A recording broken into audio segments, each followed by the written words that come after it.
So today I wanted to talk a little bit about listings. We've had a lot of conversation um, with just a lot of agents, both locally and nationally, about listings and what we would probably feel like, listings getting a little stale. They're just sitting and sitting. And so first of all, we've talked about this a little bit, but just overall having a conversation about the fact that nationally, we are seeing, things shift. So we are definitely seeing things shift more from a seller's market to a balanced market. In some areas of the country, you're getting into buyer's markets. In some areas, there's still wild sellers markets too. But overall, I think the general rule is we're seeing a lot more listings sitting. And we've got to get a little bit more creative on how we get those listings to move. So we're kind of going to have to jump back 5, 6, 7 years ago, and pull some of those techniques out of our pocket. The interesting thing too is, we haven't been in a market where listings have sat for a while.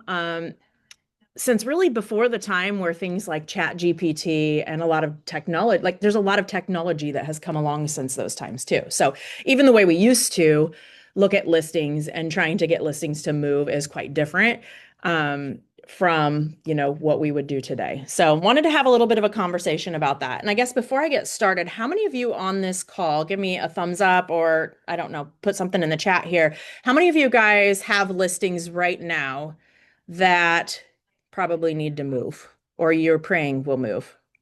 Brooke, I feel like Brooke, we have this conversation constantly between you and I on like what is happening.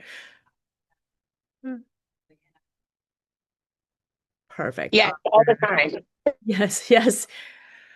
Well, if you're going to take listings, you're probably going to need to listen up too, just so you can kind of be on in tune with that as well. And for those of you that only work buyers, that's awesome. But working listings can be an awesome avenue for leads as well. So, yeah, so I did a video yesterday. We've got a women's group of real estate agents, and I did a video yesterday on this and thought I would just bring it to this group as well on some things that we do to just refresh listings and kind of bring, I don't know, a new audience, bring them in front of a new audience. You can pair this up with price reductions. You can do these steps, at any point in time. First of all, obviously, there are three things that really, if a house is sitting, there's three reasons that they're sitting, right? It's either price, condition, or location. In, 99.999% of the cases, we cannot change the location. We can't move that house. So it's usually price or condition. So having those price reduction conversations early and often is very important. Setting the stage when you first take that listing that you're going to have those conversations. Hey, we're going to list it at this. I'm going to be talking to you weekly. After a couple weeks, if we don't have the showings and offers that we're expecting, we're going to have a conversation about reducing the price. We're going to be looking at the market. We're going to be bringing that information to you. And then we're going to have a discussion about if doing a price reduction makes sense. I see everybody is frozen, so hopefully I am not frozen.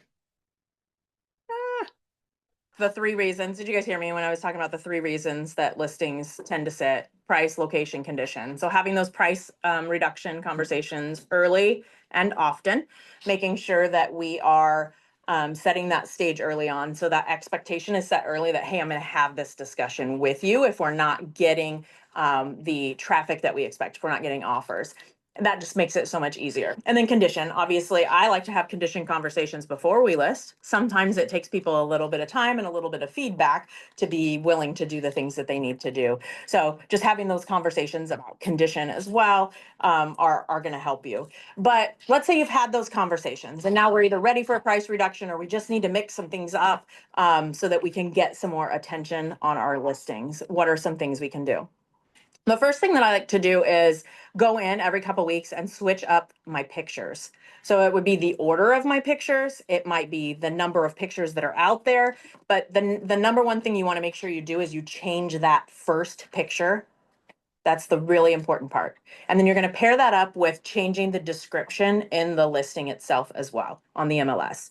So what that's going to do is, how many of you guys have looked on, maybe you've bought homes on Zillow yourself, or you've seen something regarding, I don't know, some product, right? And when you see the same ad again and again and again, do you stop and pay attention? Or are you like, I've seen this, and you move on? You move on, right? So you need to get their attention again. If they've seen that house again, you want them to stop and really look at it, especially with a price reduction or some change that might actually get them into the home. So you're jostling around those pictures and you're changing that description so that their brain doesn't think, we've got so much information we have to filter out what our eyes are seeing and our ears are seeing. And so sometimes our brain just says, move on. We want their brain to think, this is something I haven't seen before. Stop, pay attention. And that's really what you're doing by moving around those pictures, moving around the description. You're creating kind of a new image, a new something that the brain can maybe stop. So if they've scrolled through Zillow and seen it before, maybe they'll actually stop and take a look at it this time. So that is thing one. Thing two, obviously, you're going to do some advertising around the property. And so one of the things that you may want to do is you may want to do some Facebook advertising, some Google ads. You could even do an email blast out to your sphere or to people in your CRM if it makes sense. If you do a newsletter, you might have a spotlight of a specific house. But one trick that I just heard of, there is a group on YouTube called BAM. I don't know if you guys have followed them before. They had a phenomenal video that I just watched this morning. And they were talking about how to really advertise and get attention. So for your just listeds and your just solds. And one of the strategies that they use was, so if you're doing like an Instagram carousel, having your first picture be the picture of what is most exciting and engaging in that house. And then maybe putting some text overlay on it. So you might have like great pool in Des Moines, or home with great pool in Des Moines, right? Just at the very bottom. So it's capturing the attention and then getting them to scroll. The other thing, and this is hard for me, but I think this could actually make sense, is so you're putting a hook in there and you're hooking them in and you're not giving them all the information they need. So I think it annoys me when I have to scroll through things, maybe click something, fill in some information to get what I want to get. But that is kind of the nature of where we are right now. And as a business person, your job is to get leads, right? And the best way you're going to get leads is to get people curious, but not give them all the information they need. So on these ads, you're putting just the pretty things out. You're not giving them all the information, and you're not giving them the price, and you're not giving them the address. You're giving them a reason that they have to either fill out the form to get more information, or they have to DM you, or they have to comment, so that you're getting that engagement. So they're doing that through carousels is one way that they're doing it. And then they're also doing it through videos. So they're doing a lot of like short form and long form video where they're highlighting the houses like features and then not giving you the full information. Or they're doing a video, like one of the videos that they did as an example that I love was it has like a countdown. So it was like, how close can you get to Disney? How close can you live to Disney for under whatever, 700,000 or whatever, that was probably 1 million, I don't know. And so they had a clock timer on and they showed the house that was like $1 million or whatever. And then they drove and then they had it counting down. So you have to have that engagement. They're going to watch it because they want to know at the end, well, how long did it take? How far out is that? So you're not saying, home in whatever city, so that they know where it's at already. You're giving them something that is hooking them in and having them stay a little bit longer. So two things, obviously, the more engagement we get, the better it is for our page, the more audience, the more we can build our audience, the more attention we get. For those of us that have professional accounts, the more money we make, right? So it's all engagement there, but then it's also, you're getting them hooked in and invested. So they want to know the answer. They want to reach out. They want to give you their information. So I'm going to pause for just a minute on that. Anybody have any thoughts, comments?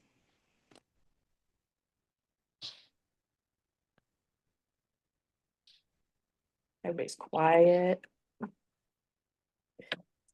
Okay.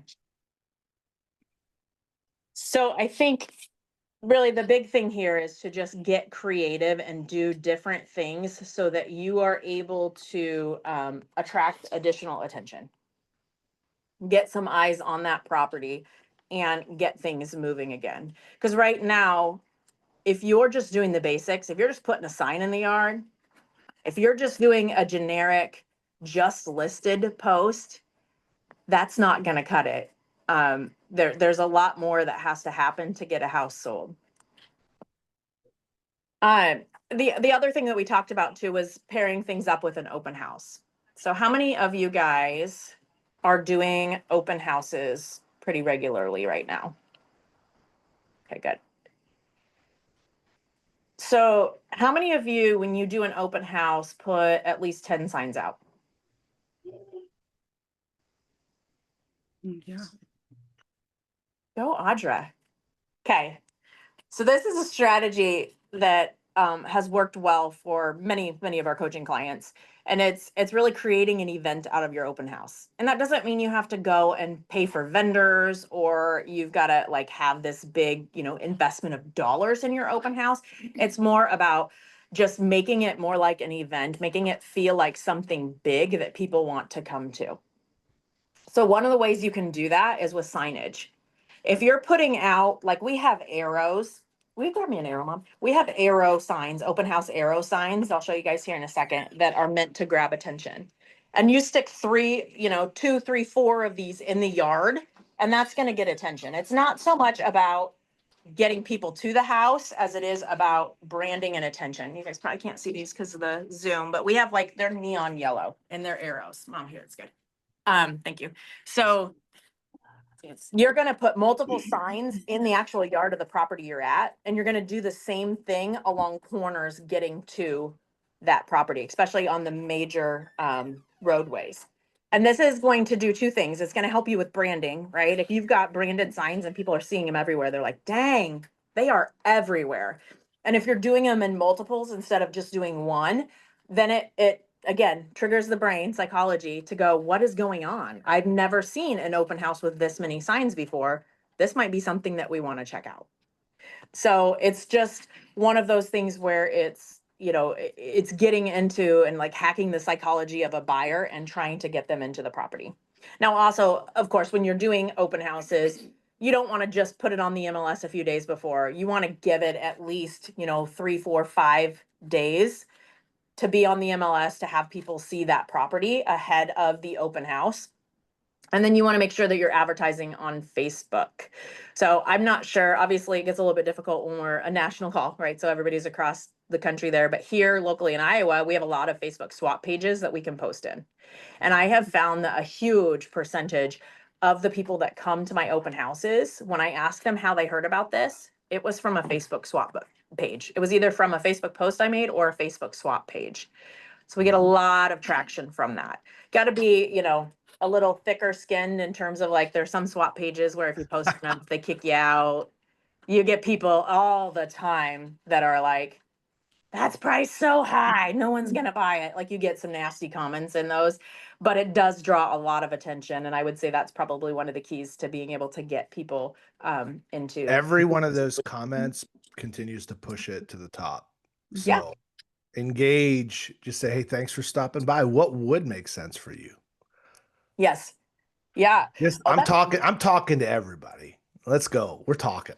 Yes. The only comments I hide is if someone says something that's very, very like vulgar, negative, those kind of like cursing that's really aggressive. I may hide those just so that the audience that we have doesn't see those. But I leave negative comments up. Like it's open, free speech kind of thing. And like you said, it is engagement. So even engaging with the negative posts, now don't engage with them in a negative way. Don't feed into their BS, but leave them up there and comment back and, in a positive light or a thank you, like Matt said, right? Just simply addressing that they made a comment and then moving on is a great way to do that, but it still gets more engagement on that post too. So engagement is the name of the game. And then the obvious things like just going into that open house prepared, make sure all the lights are on, make sure you've got the flyers, the sign-in sheets, all the things, and kind of take it from there. So I don't know if I've mentioned this before. I just listened to this on a podcast not very long ago, and it's a strategy we're starting to implement in our open houses too. How many of y'all use, God, I'm turning into Texas again. How many of you guys use sign-in sheets at your open houses? I use a survey Okay. instead of a regular sheet.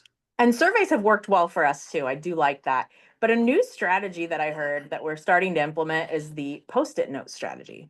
So you don't put a sign-in sheet out.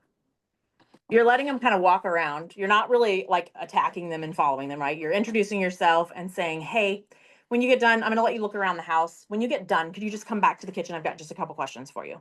And then you're asking them the questions of, um, just simple questions like, what did you think? And then literally one of your questions, because you're trying to get to the know, is, are you ready to write an offer? Or is this the house for you? Like you're diving into that. Don't ask them questions that they can dance around. They're usually going to tell you what it is, right? Like, no, we're just looking, we're just getting started, whatever. And then you can continue the conversation from there. And then whenever they say something that resonates, that's where you've got this post-it note beside you, this batch of post-it notes beside you, and you're going to say something like, oh, hey, I don't know if you'd be interested or not, but I have another property down the street that is thinking about listing that might be a fit. If you want to put your name and number here, I'd be happy to send that to you. And you're shoving the post-it note over. So it's looking really informal, like it wasn't planned. So they're not feeling like, we all get like that ick when salespeople come up to us. As soon as you walk into like a clothing store or something, if someone's like, can I help you? What's your instant reaction?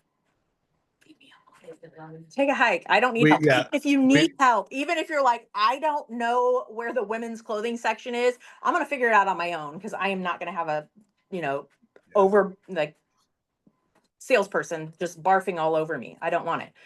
But if someone comes up to you and says, hey, um, just maybe asks a question to engage you and then says, I'll be, wherever if you need me. You tend to go back to them and ask the question if you have a question. So that's kind of it. Just getting in that psychology, not being the salesperson, having a conversation with them. And then you're not pushing them to sign in. You're just like, hey, I got this thing. If you want to leave me this information. The jury's still out on that. I haven't done it enough to know how successful it's going to be overall, but that was a fun new thing that I had heard that we're definitely going to be continuing to implement here. Cool. What do you guys think? Is there any other ways that you guys are refreshing your listings, that you're really showcasing your listings as we are sitting in this kind of slower, longer days on market situation? I do know, like, instead of jumping to do like price reductions, I've been really talking to people about like you need to give people an incentive to buy that house over a different house.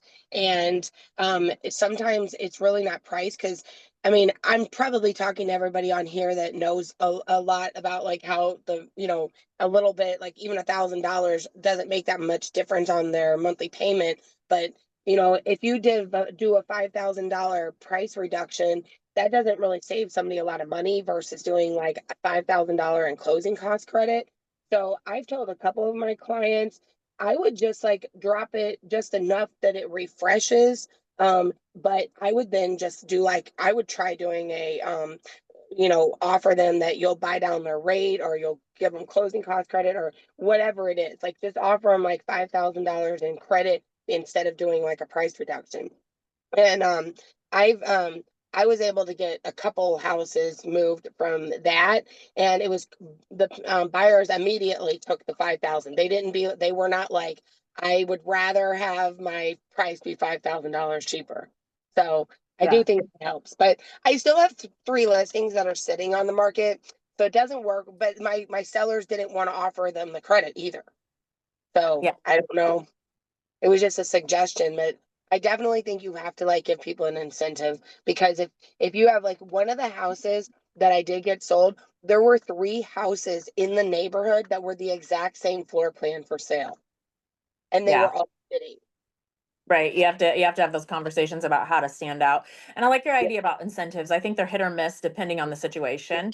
I like your idea of doing a small price reduction coupled with that because then the yeah, information gets out there, right? If you're yeah, just adding a $5,000 price reduction in the comments, or a closing cost in the comments, that's not going to get that refresh we need.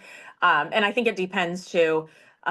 We talk about pricing blocks, and so most people are looking in $25,000 increments. So if you're doing a price reduction from 325 to, or from 330 to 325, I would opt for that over doing a small price reduction in closing costs, because it's going to get you into that next bracket down and hopefully open up a new audience. But if we're talking about doing something that's like 335 to 330, then that could be a good strategy, because you're not really opening up a new audience. Most people aren't looking up to 335 or 340, it's in those $25,000 increments. So I think you hit it there, Brooke. It's all about just getting creative, right? Knowing your properties, knowing how to make them stand out, and figuring out how to get that attention. Well, and one of the things that you had told me about was you had suggested, changing up the photos, and I went and did that. And I mean, I noticed definitely an uptick in the number of showings we had for a couple days. Yeah. It's all about psychology. If you guys haven't read that Full Fee Agent yet, I know I keep preaching this to you, but read it. There is so much behind the psychology of the buyer, getting into their head and helping them realize things, or saying things that make them come to the conclusions that you want them to come to, versus you just saying it out loud.